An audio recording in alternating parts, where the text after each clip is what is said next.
تو یہ ساری چیزیں ان کے ذہن میں ہیں. جن لوگوں کو ابھی یہ سعادت نصیب نہیں ہوئی ہے ان کے لیے کچھ مشکل محسوس ہو رہی ہوگی، لیکن بہرحال وہ مناسک حج کی کتابوں میں یہ چیزیں دیکھ لیں. 9 ذی الحجہ وہ ہے یوم عرفہ، جسے کہ اب ہمارے ہاں جو اصلاح ہوئی ہے، جو سورہ بقرہ میں جو آیات نازل ہوئی ہیں ان میں جو اہم ترین جو دن ہے ایام حج میں سے وہ یوم عرفہ، جسے قریش نے بہت کم کر دیا تھا اہمیت کے اعتبار سے. اور حضور نے فرمایا الحج علی عرفہ، سب سے بڑا رکن اعظم جو ہے حج کا وہ عرفہ ہے. عرفہ اگر کسی کا رہ گیا، قیام وقوف عرفہ نہیں ہوا تو حج نہیں ہوا. باقی جتنے بھی مناسک ہیں اور ارکان ہیں ان کا کوئی نہ کوئی بدل ہو سکتا ہے، کوئی کفارہ ہو سکتا ہے، کوئی دم دیا جا سکتا ہے، ہر ایک رکن کا سوائے عرفہ کے. الحج علی عرفہ، جسے عرفہ کا وقوف جو ہے میسر آ گیا اس کا حج ہے. لیکن یہ میں آپ سے عرض کر رہا ہوں کہ جو پس منظر ہے اس کا، کہ جو اصل جو ان کا کہ جو اب روایات بن گئی تھی جبکہ یہ صورت نازل ہوئی ہے، ان میں اصل دن تھا یوم النحر. لیکن پھر بھی سب سے زیادہ مشقت کی شب جو ہے وہ رات تھی لیلۃ المزدلفہ، اس لیے کہ 9 تاریخ کو سورج غروب ہونے کے بعد چلنا ہے مزدلفہ سے، اور نماز مغرب ادا نہیں کرنی، یہ چلنا ہے عرفہ سے مزدلفہ. اور آج کل تو جن حضرات نے دیکھا ہے یہ حج کا سما یعنی قیامت کا منظر ہوتا ہے اس وقت جب کہ عرفات سے چلتے ہیں مزدلفہ کی طرف، پھر آپ کو مزدلفہ میں قیام کرنا، عشاء اور مغرب کی نمازیں وہاں جمع کر کے پڑھنی. پھر یہ ہے کہ رات کے ویسے تو یہ کہ فجر کی نماز پڑھ کر جانا، لیکن یہ کہ اس میں ایک اجازت دی گئی ہے کہ ضعفاء ہو، مریض ہو، بوڑھے لوگ ہو تو وہ فجر سے پہلے بھی جا سکتے ہیں. اور حضور بھی صلی اللہ علیہ وسلم اپنے اہل بیت کو، اپنے اہل و عیال کو، ازواج مطہرات کو یہ فجر سے پہلے ہی روانہ کر دیتے تھے، اس لیے کہ ازدحام میں بڑا مشکل ہے کہ جانا ہے اور پھر جو ہے وہ فجر کی نماز کے فوراً بعد جا کر پھر یوم النحر جو ہے دن سب سے زیادہ مشقت کا جو ہے وہ یوم النحر ہے، اور رات سب سے زیادہ مشقت طلب جو ہے وہ مزدلفہ کی رات ہے، جس کے اول حصے میں عرفات سے مزدلفہ تک آئے اور اس کے بعد جو ہے پھر وہ جانا ہے مزدلفہ سے اور مینا تک. تو یہ ہے حضرت مقاتل کی رائے، حضرت مجاہد، حضرت اکرمہ رحمہم اللہ، اور اسی کو میں نے اختیار کیا ہے. باقی شاہ عبد القادر رحمۃ اللہ علیہ خاص بات لائے ہیں اس میں، اگرچہ میں اسے قبول نہیں کر رہا لیکن ایک خاص اعتبار سے اسے آپ کو سنا رہا ہوں. انہوں نے واللیل اذا یسر سے مراد یہ نہیں لیا کہ رات جب کہ چلے، یہ حضرات جنہوں نے مراد لیا ہے رات کا چلنا، اس سے مراد کیا ہے؟ وہ رات جس میں چلا جائے گا یا چلا جاتا ہے، سفر کیا جاتا ہے راتوں رات. جیسے کہ عربی میں لیل نائم کہتے ہیں وہ رات جس میں انسان بڑے اطمینان سے سویا ہو. لیل ساہر کہلاتی ہے وہ رات جس میں انسان جاگتا رہا ہے کسی پریشانی کی وجہ سے یا یہ کہ کم خوابی ہے. اسی طریقے سے یہ رات چلنے والی رات وہ ہے جس میں کہ لوگ چل رہے ہیں، وہ رات نہیں چل رہی بلکہ لوگ چل رہے ہیں. اسی اعتبار سے شاہ عبد القادر لے کر آئے ہیں کہ اس سے مراد ہے معراج کی شب، جس میں کہ حضور صلی اللہ علیہ وسلم سبحان الذی اسری بعبدہ لیلا من المسجد الحرام، تو لیلۃ اسری جو ہے اس سے لفظی مناسبت ہے واللیل اذا یسر، جبکہ چلے روانہ ہوں گے محمد صلی اللہ علیہ وسلم شب معراج کو. یہ انہوں نے مراد دیا، اس کو بھی خصوص کے یعنی کھاتے میں ڈال لیجئے. لیکن یہ ہے کہ میرے نزدیک جو میں نے آپ سے عرض کر دیا، ایک تو میرا ذوقی رجحان ہے، وہ بھی میں عرض کر رہا ہوں، وہ بھی جب اتنی باتیں آپ نے سن لی ہیں تو میرا ایک ذوقی رجحان جو ہے وہ بھی میں آپ کے سامنے بیان کر دیتا ہوں، لیکن وہ صرف ایک ذوقی بات ہے. اصل رائے میری وہی ہے جو میں دے چکا ہوں، دوبارہ بھی بیان کر دوں گا. ذوقی رجحان میرا یہ ہے کہ والفجر سے مراد ہے نبی اکرم صلی اللہ علیہ وسلم پر آغاز وحی، گویا کہ ظہور نبوت محمدی. جیسے رات کا فترۃ الوحی کا پردہ چاک ہوا اور وحی کا آغاز ہو گیا، نبوت محمدی کا آغاز نہیں، نبوت محمدی کا ظہور ہو گیا اللہ صاحب صلاۃ والسلام. اور پھر لیال عشر سے مراد ہے وہ 10 سال نبوی، 10 نبوی سال جو بڑے مشقت والے تھے اور تکلیف والے تھے محمد رسول اللہ اور صحابہ کرام، جن میں کہ شدت انتہا کو پہنچی 10ویں سال، جسے حضور نے عام الحزن کہا. یہ بھاری جو 10 سال گزرے ہیں وہ لیال عشر، اس کی شدت کو تاریخی سے تعبیر کیا جائے. اور شفع سے مراد ہے سن 11 اور 12 نبوی، جن میں راستے کھلنے شروع ہوئے، ان میں سہولت شروع ہوئی.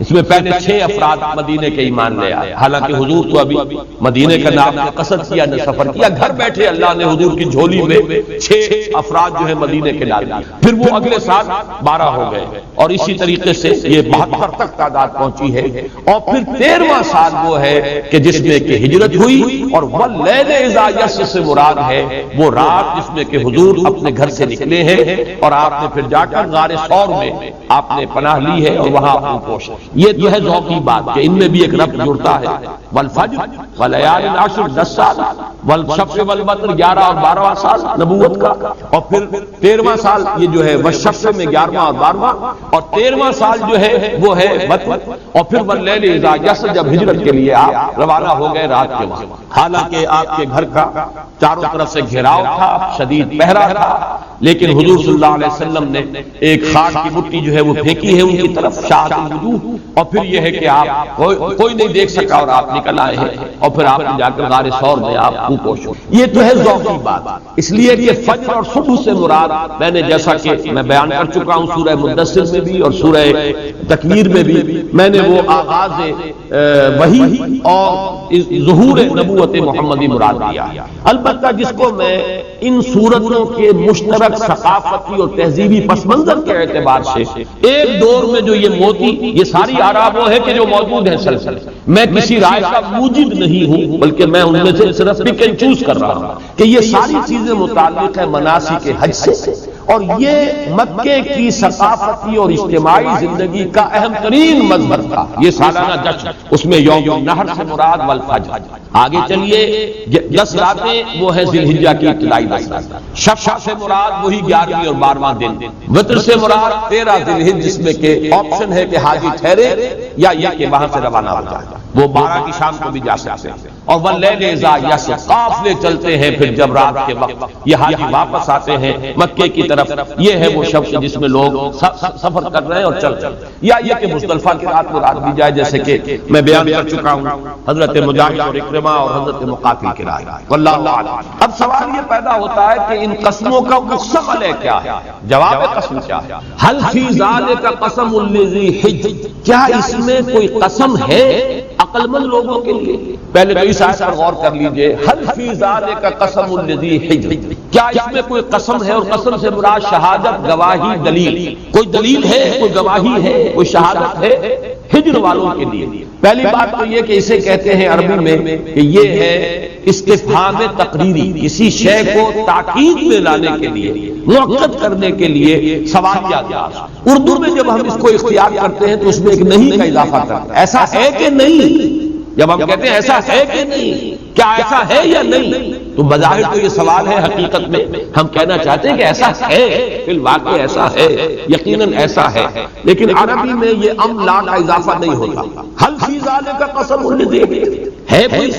حل اتی علی الانسان حین من الدہر لم یکن شیئا مذکورا، کیا آیا تھا کسی انسان پر کوئی وقت اپنی زندگی کے دوران، اپنے وجود کے ایک مرحلے پر کہ نہیں تھا وہ کوئی شے قابل ذکر؟ تو اس میں در حقیقت یہ استفہام تقریر یقیناً آیا تھا ایک مرحلہ انسان پر، وہ نطفے کی شکل میں تھا جس کا کہ انسان اپنی زبان پر لانا بھی پسند نہیں کرتا۔ تو حل فی ذالک قسم لذی حجر جو ہے، اس سے در حقیقت اس بات مراد ہے کہ ان میں عظیم قسمیں موجود، البتہ یہ کہ وہ قسم ہے کیا، وہ مختصر ہے کیا، کس شے پر دلالت ہے، کس شے کی طرف اشارہ ہو رہا ہے ان قسموں کے ذریعے سے۔ پہلے تو جو آراء مفسرین کی ہے وہ میں آپ کو بتا دوں، بعض حضرات کی رائے یہ ہے کہ ان ربک لبالمرصاد، یہ ہے اصل جو مقسم علیہ ہے۔ درمیان میں جو کلام آیا ہے الم تر کیف فعل ربک بعاد ارم ذات العماد التي لم يخلق مثلها في البلاد وثمود الذين جابوا الصخر بالواد وفرعون ذي الاوتاد الذين طغوا في البلاد فاكثروا فيها الفساد فصب عليهم ربك صوت عذاب۔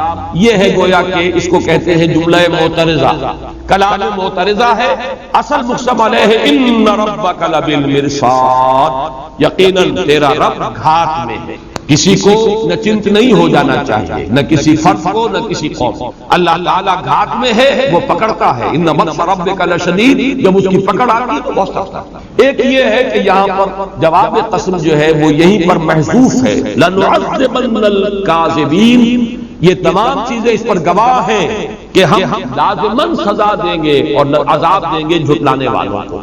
لیکن یہ کہ اس میں جو قسمیں میں نے مراد لی ہے، ان قسموں سے جو مراد میں نے لی ہے اس کے اعتبار سے مراد کیا ہے؟ اشارہ کیا جا رہا ہے کہ اے قریش، تم نے ان مناسک حج کی اصل روح کو ضائع کر دیا. اس کی اصل روح توحید، اور توحید حضرت ابراہیم علیہ السلام نے یہ خانہ کعبہ بھی تعمیر کیا تھا، وہ مرکز توحید نماز کے لیے. ربنا لیقیموا الصلاۃ، میں نے اس لیے اپنی نسل کو یہاں پر آباد کیا ہے عند بیتک المحرم، تیرے اس محترم گھر کے پاس، کہ وہ نماز قائم کرے. تم نے نماز بھی غارت کر دی، گم کر دی، اور اس کا بھی معاملہ یہ رہ گیا جیسے سورہ انفال میں آیا، تالیاں پیٹتے ہو، سیٹیاں بجاتے ہو. اور یہ حج کی بھی اصل روح تم ختم کر چکے ہو. اور اس کی وجہ کیا ہے کہ آخرت پر تمہارا یقین نہیں ہے. أرأيت الذي يكذب بالدين فذلك الذي يدعو اليتيم ولا يحض على طعام المسكين فويل للمصلين الذين هم عن صلاتهم ساهون الذين هم يراءون ويمنعون الماعون. یہ جو مذہبیت تمہارے ہاں رہ گئی ہے یہ کھوکھلی ہے. کبھی غور کرو وہ شخصیت کیا تھی کہ جس کے نام پر یہ حج کا معاملہ چل رہا. کس نے پکارا تھا حج کے لیے؟ کس نے قربانی دی تھی؟ اپنے بیٹے کی قربانی کے لیے تیار ہو گیا تھا. وہ روح جو ہے اس نہر کی وہ تو وہ ہے، لیکن تم نے اسے محض رسم اور محض ایک جشن کی شکل دے دی ہے. اور اس کا اصل سبب کیا ہے کہ تمہارا آخرت پر یقین نہیں ہے. اور جان لو اس کا نتیجہ وہ نکلے گا کہ جیسے ہم نے سابقہ اقوام کو ہلاک کیا، تم بھی ہلاکت سے اور عذاب الہی سے دوچار ہوگے.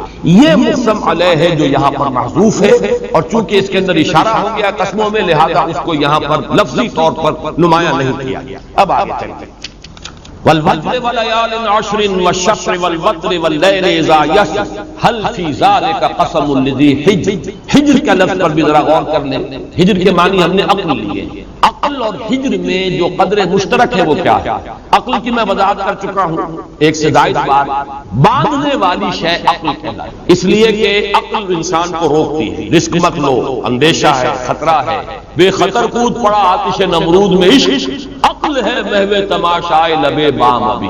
عقل مصلحت ہو جاتی ہے، جبکہ عشق اور جذبہ جو ہے وہ خطرات میں کودنے پر آمادہ کرتا ہے. تو چونکہ ایک اور یہ جو ان لوگوں کا جو ایک وہ عرب کے لوگوں کا بدوؤں کا جو ایک معاملہ تھا کہ وہ رسی سے باندھ دیتے تھے اونٹ کے ایک پاؤں تاکہ تین ٹانگوں پر کھڑا رہے. ایک ٹانگ اس کی بندھی ہوئی ہے تو اب صرف اچک اچک کر ادھر سے ادھر جا سکتا، بھاگ نہیں سکتا. یہ گویا کہ اس کو باندھنے کی ایک سکیم تھی، اور اسی کو اقال کہتے تھے اس رسی کو کہ جس سے وہ اس کا گھٹنا باندھ دیتے تھے. پھر جب آگے چلنا ہے، سفر جاری کرنا ہے آگے، تو وہی رسی ہے کہ جو اس اونٹ کے گھٹنے سے کھول کر اپنے سر پر باندھ دیتے تھے. یہ اقال ہے جو ان کے ہاں بڑے سنہری اقال اور بڑے خوبصورت اقال اور ہزار روپے کے اقال جو ہے. تو اس کی اصل کیا ہے ان کے تمدن کے اعتبار سے؟ یہ وہ بدو کی رسی ہے، اونٹ کا گھٹنا باندھنے والی رسی، کہ جب وہ اونٹ پر سوار ہو کر سفر کرتا تھا تو اپنے سر پر باندھ لیتا تھا. اترتا تھا جیسے ہی اترا، اس نے ایک پاؤں جو ہے اس کا ایک گھٹنا اوپر کیا اور اس کو باندھ دیا تاکہ اب یہ بھاگنا. تو عقل کے معنی بھی باندھنے والی شے، اور حجر بھی کہتے ہیں روکنے والی شے. یہ شے غلط ہے، رک جاؤ، یہ شے خطرناک ہے، اس سے بچو. تو حجر کے معنی بھی روکنا اور عقل کے معنی بھی باندھنا. یہ دونوں چیزیں جو ہے، یہ دونوں لفظ ان میں قدر مشترک ہے. تو ذی حجر حل فی ذالک قسم لذی حجر، اس سے مراد کیا ہے؟ حل فی ذالک قسم لذی عقل، جو عقل سے کام لے، غور و فکر کرنے کے لیے آمادہ ہو، سوچیں، غور کریں کہ یہ جو جشن ہے جو تم سالانہ مناتے ہو، اس جشن کی اصل حقیقت کیا تھی؟ یہ کیوں شروع ہوا تھا؟ کون سی وہ عظیم شخصیت تھی؟ اگرچہ وہ تمہارے جد امجد ہیں حضرت ابراہیم علیہ السلام، ان کی شخصیت جو ہے وہ کیا تھی؟ ان کی حیات طیبہ جو ہے وہ کن کن مراحل سے جو ہے عبارت ہے؟ کیا روح تھی ان کے پورے وجود میں اور ان کی پوری زندگی میں سرایت کیے ہوئے؟ حل فی ذالک قسم لذی حجر. اس آئینے میں ذرا اپنے موجودہ اخلاقی جو ہے پستی اس کا مشاہدہ کرو. اسی آئینے میں تم نے جو ایک رسم بنا کر رکھ دیا ہے ان مناسک حج کو، اس کو سمجھو. اب آگے چل رہا ہے مقسم علیہ کے بعد، الم تری کیف فعل ربک بعاد. کیا تم نے دیکھا نہیں کیا معاملہ کیا تمہارے رب نے، کیسا سلوک کیا تمہارے رب نے قوم عاد کے ساتھ. یہ عاد جو ہے وہ قوم ہے جو احقاف کے علاقے میں آباد تھی. جنوبی حصہ جو ہے جزیرہ نما عرب کا جو بہت چوڑا ہو جاتا ہے، جزیرہ نما منہ پر جا کر تنگ ہو جاتا ہے. خلیج عقبہ ادھر سے آ گئی، خلیج فارس آ گئی، تو شرقاً غرباً فاصلہ بہت کم ہے، لیکن نیچے جنوب میں آپ دیکھیں گے شرقاً غرباً فاصلہ بہت ہے. یہ ایک طرف یمن اور دوسری طرف یہ امارات وغیرہ کا علاقہ اور قطر کا علاقہ، ان کے درمیان چوڑائی بہت ہے. ان کا درمیانی علاقہ احقاف کہلاتا تھا. یہاں یہ قوم عاد آباد تھی اور یہ بہت سرسبز و شاداب علاقہ تھا ایک زمانے میں، بہت بڑی تہذیب اور تمدن کا گہوارہ تھا. یہ قوم بڑی زور آور تھی، قوم عاد. ان کا جو سلسلہ نسب بیان کیا گیا ہے وہ یہ ہے کہ حضرت نوح علیہ السلام کے بیٹے حضرت سام کے بیٹے تھے ارم، ان کے بیٹے اوس، ان کے بیٹے عاد، اور یہ عاد کی قوم ہے، ان کی نسل ہے جو چلی آ رہی ہے قوم عاد، جن میں کہ حضرت ہود علیہ السلام کو بھیجا گیا. الم تری کیف فعل ربک بعاد. اب یہاں پر تو صرف تذکرہ کیا جا رہا ہے. اب ہم پڑھ چکے قرآن مجید قوم عاد اور اس کا جو حشر ہوا، جو انجام ہوا. سخرها علیہم سبع لیال وثمانیۃ ایام حسوما فترى القوم فیہا صرعا کانہم اعجاز نخل خاویہ. یہ سورہ حاقہ میں ہم پڑھ چکے. پھر سورہ اعراف میں اور سورہ ہود میں اور مختلف اور جو مکی صورتیں ہیں، سورہ شعراء میں، اسی طریقے سے سورہ مومنون میں بڑی تفصیل کے ساتھ ان کے حالات آ چکے. اشارہ کیا ہے؟ قوموں کے اندر جب فساد رونما ہوا، اخلاقی پستی ظاہر ہوئی، شرک جیسے گھناؤنے جرم کے وہ مرتکب ہوئے، نبیوں کی تکذیب جب انہوں نے کی تو ہلاکت عذاب استحصال ان پر آیا. الم تر کیف فعل ربک بعاد. آج کے بارے میں ایک بات اور نوٹ کر لیجئے کہ اس کے دو بیٹے بتائے جاتے ہیں جن کا نام شداد اور شدید. یہ عرب کا ایک خاص ہے کہ وہ نام ایک ہی مادے سے اپنے بیٹوں کے نام رکھتے تھے، لیکن شداد اور شدید، یہ شداد وہ ہے جس کی جنت شداد مشہور ہے. اس نے ایک زمینی جنت بنائی تھی، بہت اس میں تمام دنیا کی نعمتوں کو جمع کر دیا تھا، یہ شداد. دوسرا بیٹا شدید. اسی سے ان کی ذہنیت کا اندازہ ہو سکتا ہے کہ ان کے مزاج میں شدت تھی. چنانچہ قرآن مجید میں جیسے کہ تذکرہ ہوا ہے وَقَالُوا مَنْ أَشَدُّ مِنَّا قُوَّةً، ان کی سرکشی کا تذکرہ. انہوں نے یہ کہا، یہ سورہ حمیم سجدہ میں آئی ہے، وہ کہتے تھے ہم سے بڑھ کر کون ہوگا طاقت میں، اس کے پاس شدید تر قوت ہوگی ہمارے مقابلے میں. کون ہمارے مقابلے میں آنے والا کون؟ اسی طریقے سے یہ سورہ شعراء میں آ چکا ہے وَإِذَا بَطَشْتُمْ بَطَشْتُمْ جَبَّارِينَ. یہ حضرت ہود علیہ السلام نے ان سے کہا تھا تمہارا حال یہ کہ جب تم کسی قوم کو فتح کر لیتے ہو تو جبار اور قہار بن کر اس قوم کو تہس نہس کر دیتے. وَإِذَا بَطَشْتُمْ بَطَشْتُمْ جَبَّارِينَ. تو یہ ہے وہ قوم عاد جس کی طرف حضرت ہود بھیجے گئے. ارم ذات العماد. ارم کے بارے میں ایک تو جو رائے ہے وہ میں بیان کر چکا ہوں کہ یہ اسی عاد کا دادا تھا ارم. اسی قوم کا نام عاد بھی ہے کہ اس لیے کہ عاد کی نسل سے ہے، اور اسی قوم کا نام ارم بھی ہے اس لیے کہ اس کا دادا، عاد کا دادا جو ہے وہ ارم. ایک رائے یہ ہے کہ ان کی سلطنت کا جو صدر مقام تھا، دارالحکومت، وہ اس شہر کا نام ارم. ایک رائے یہ ہے کہ ان کے ہاں جو بادشاہ تھے ان کا لقب جو ہے ارم، جیسے کہ مصر کے بادشاہ فرعونہ، عراق کے بادشاہ نماردہ نمرود، اسی طریقے سے یمن کے بادشاہ تبابع تبع قوم تبع، یہ وہ لقب تھا یمن کے بادشاہوں کا. اسی طرح ارم جو ہے یہ لقب تھا اس قوم عاد کے بادشاہوں کا. ایک رائے یہ ہے کہ ان کا خاص قبیلہ تھا، ان کا گھرانہ کہ جس میں بادشاہت تھی. جیسے قبیلہ تو ہے قریش، اب اس میں بنو ہاشم ہے، بنو امیہ ہے، بنو عدی ہے، بنو تیم ہے وغیرہ وغیرہ. اسی طرح یہ خاص قبیلہ تھا، یہ مختلف آ رہا ہے. ارم ذات العماد. ذات العماد اس قوم کا وصف ہے کہ بڑے اونچے اونچے ستونوں والی عمارتیں انہوں نے بنائی.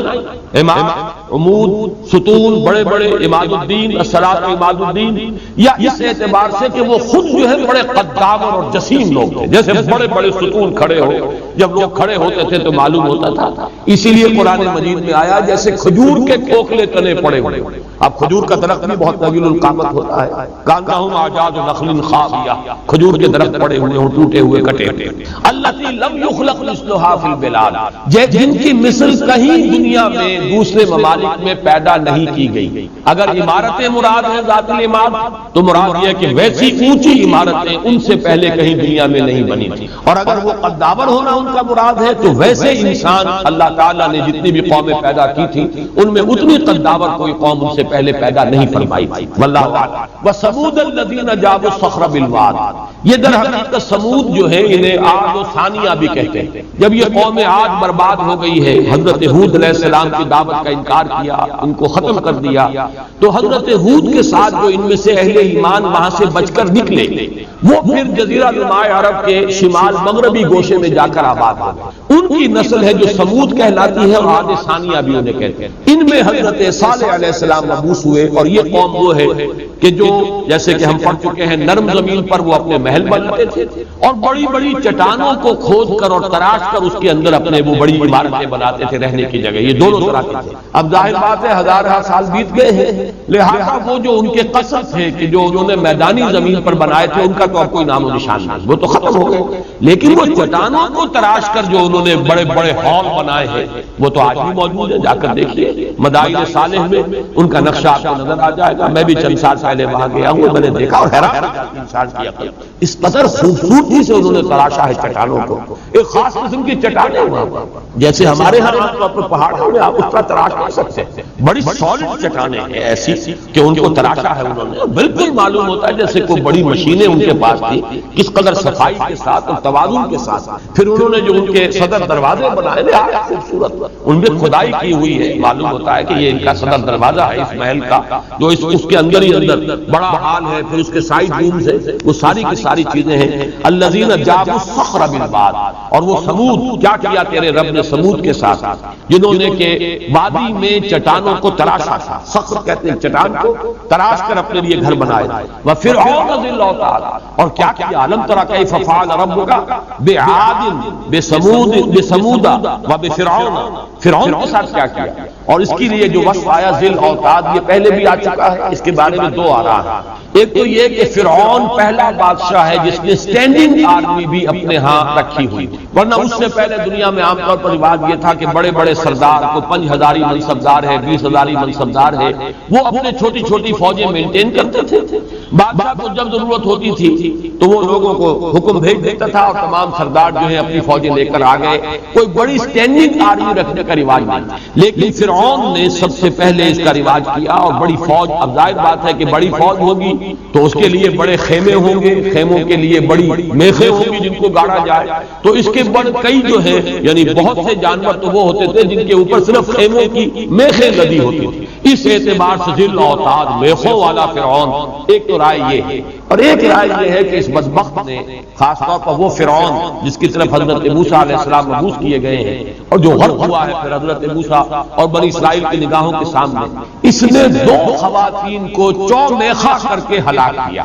یہ چومیخہ ہے یعنی کسی کو ہلاک کرنے کی بدترین صورت، دونوں ہاتھ پھیلا دیے جائیں، دونوں ٹانگیں چوڑی کر دی جائیں اور ایک ایک میخ گاڑ دی جائے اس ہاتھ میں، اس ہاتھ میں اور اس پاؤں میں اور اس پاؤں میں ہڈیوں کو، اور پھر چھوڑ دیا جائے، دھوپ میں پڑا ہے، سڑ رہا ہے انسان، اور اسی میں سسک کر، اور یوں سمجھیے کہ نہایت ہی عبرتناک اور نہایت ہی خوفناک اور دردناک موت۔ تو ایک تو اس کا وزیر تھا حزقیل، اس کی بیوی یہ موحد ہو گئی اور اس کو سزا دی ہے اس شخص نے جب وہ باز نہیں آئی توحید سے، جیسے کہ ہم پڑھ چکے ہیں اصحاب الاخدود، وہ خندقوں والے جنہوں نے کہ توحید کا اقرار کرنے والوں کو آگ کی بڑی بڑی خندقیں جلا کر اور ان میں زندہ جلایا۔ اسی طریقے سے یہ گویا کہ ذی الاوتاد اس اعتبار سے ہے کہ چومیخہ کر کے اس نے ہلاک کیا حزقیل کی بیوی کو۔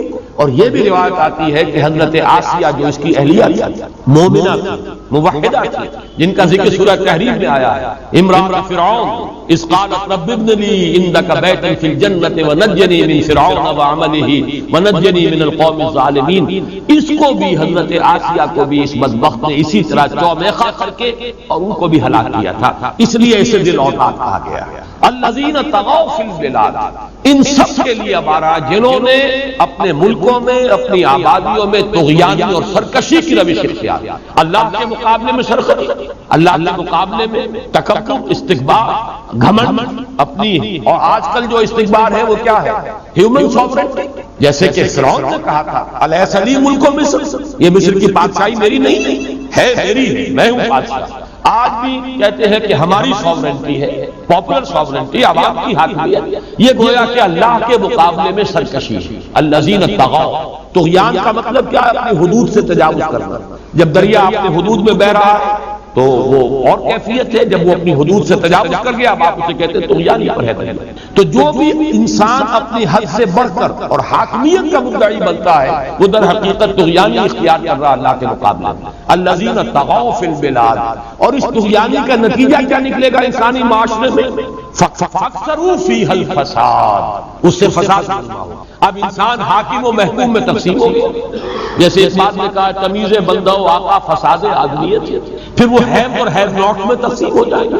ایک طرف محل ہے اور ان کے عیش ہیں اور ان کے آرام ہیں اور ان کی آسائشیں ہیں، اور ایک طرف وہ جھونپڑیاں ہیں، یا یہ کہ سر پر چھت ہی نہیں ہے اور لوگ جو ہے وہ کھلے آسمان پر اپنی زندگی گزار رہے ہیں. یہ سب کچھ کیوں ہوتا ہے؟ انسانی سرکشی. انسانوں میں سے کچھ حاکمیت کے مدعی بن کر سامنے آتے ہیں، اس کا نتیجہ پھر کیا ہے؟ انسانی معاشرے میں پھر ایک فساد رونما ہوتا ہے، اس میں اونچ نیچ آتی ہے، حاکم و محکوم کی تقسیم ہوتی ہے. اس میں یہ کہ کچھ محروم ہو جائیں گے اور کچھ جو ہے ان کے پاس کثرت ہوگی مال کی اور دولت کی. کچھ مستكبرین ہوں گے، کچھ حجرا جمیلا جو ہے ایک اعتبار سے تو پہلے بات آ چکی ہے تبدل الیہ تبتیلا، لیکن وہ چونکہ خالص باطنی کیفیت ہے واہجرہم حجرا جمیلا کے اندر اس کا ایک ظاہری ایلیمنٹ، ان سے علیحدگی اختیار کر لیجیے لیکن بڑی خوبصورتی کے ساتھ. یہ مضمون وہ ہے جو ہمارے منتخب نصاب میں سورۃ الفرقان کے آخری رکوع میں آتا ہے وَإِذَا خَاطَبَهُمُ الْجَاهِلُونَ قَالُوا سَلَامًا. اللہ کے نیک بندے عباد الرحمان وہ ہیں جب ان سے جاہل الجھتے ہیں وہ کہتے ہیں بھائی سلام. یعنی فرض کیجئے کسی نے آپ سے بات شروع کی، آپ نے بھی اپنی بات اس کے سامنے رکھی، لیکن آپ کو محسوس ہو گیا یہ سمجھنا نہیں چاہ رہا، یہ الجھنا چاہ رہا، یہ خواہ کو بحث کے اندر مجھے الجھانا چاہ رہا، اس کی نیت جو ہے بات سمجھنے کی نہیں. تو فوراً بجائے اس کے کہ آپ بھی اب لٹا پیر رہے اس کے ساتھ اور جیسے اس کا پارا چڑھے آپ کا بھی پارا چڑھنا شروع ہو جائے، تو اس کا حاصل کچھ نہیں، نقصان ہے، اس سے فائدہ کچھ نہیں ہوگا، نقصان پہنچ جائے. اس لیے فوراً جیسے ہی محسوس ہو اچھا جی آپ کی سمجھ میں میری بات نہیں آ رہی، اس وقت میری سمجھ میں بھی کوئی خاص بات ہے کہ آپ کی بات سمجھ میں نہیں آ رہی، پھر کبھی ملیں گے پھر ملاقات، اس وقت کوئی بات کرنے کا فائدہ نہیں. بس یہ کہہ کر خوبصورتی کے ساتھ قالوا سلاما وَإِذَا خَاطَبَهُمُ الْجَاهِلُونَ قالوا سلاما. جب ان سے مخاطب ہوتے ہیں یا الجھتے ہیں جاہل لوگ، جاہل عربی میں کہتے ہی اصل میں ان پڑھ کو نہیں جاہل کہتے ہیں، عالم کے مقابلے کا لفظ جاہل نہیں عربی میں، جاہل کہتے ہیں جذباتی آدمی، مشتعل مزاج آدمی، جو عقل کی بجائے جذبات کی پیروی کرنے والا وہ جاہل ہے. جاہل کے مقابلے میں حلیم کا لفظ آئے گا، حلیم الطبع انسان، اس کے مقابلے میں جاہل ہے. عالم کے مقابلے میں جاہل نہیں ہے، عالم کے مقابلے میں امی کا لفظ آئیں گے، ان پڑھ کا لفظ آئیں گے، یہ دوسری بات. تو یہ فرق ہے ذہن میں رکھیے. تو اذا خاطبهم الجاهلون قالوا سلاما، وہ بات کہی گئی ہے واصبر على ما يقولون واهجرهم هجرا جميلا. تو اے نبی آپ صبر کیجئے اس پر جو یہ کہہ رہے ہیں اور ان سے علیحدگی اختیار کر لیجئے. یہ علیحدگی ظاہری بھی ہے جیسا کہ میں نے عرض کیا، وہ تبتل صرف باطنی تھی، اس میں ظاہری ہے لیکن ظاہری میں بھی خوبصورتی کے ساتھ تاکہ دوبارہ ملنے بات کرنے کا موقع برقرار. تو میرے نزدیک یہ آیات در حقیقت ان لک فی النہار سبحا طویلا کے ذیل میں آ رہی ہے کہ یہ جو اس وقت آپ کے دعوت و تبلیغ یا لوگوں پہ جو رد عمل ہوا ہے، لوگوں میں جو چہرے گوئیاں ہوئی ہیں، لوگ جو کہہ رہے ہیں کہ شاید ان کا دماغی توازن ٹھیک نہیں رہا، شاید کوئی بدروح جو ہے اس نے ان پر قبضہ کر لیا ہے یا آسیب زدہ ہو گئے ہیں، ان چیزوں میں اب آپ کا طرز عمل کیا ہوگا؟